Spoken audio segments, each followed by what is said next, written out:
Positive હોવી જોઈએ, ભલે પરિસ્થિતિ ગમે તેવી હોય પણ છતાં પોઝિટિવ આપણી જાત સાથેની જે ટોક છે ને, જાત સાથેની જે વાતચીત છે ને, એ વાતચીત પોઝિટિવ હોવી જોઈએ. ધારો કે એક્ઝામ આવી છે તો આપણે જાત સાથે શું વાત કરશું?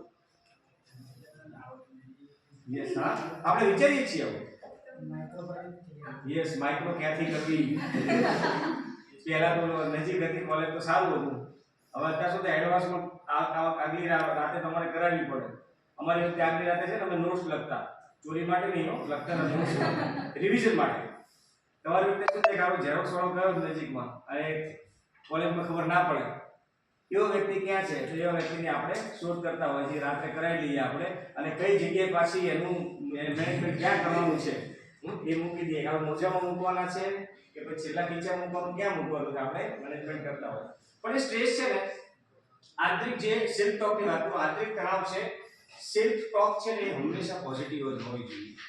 સ્થિતિઓ તો બદલાશે પણ જો આપણે આપણી જાત સાથે નેગેટિવ રહીશું ને, તો તમે પરિસ્થિતિનો સામનો નહીં કરી શકો. કોઈ વ્યક્તિ, તમે નેપોલિયનનું નામ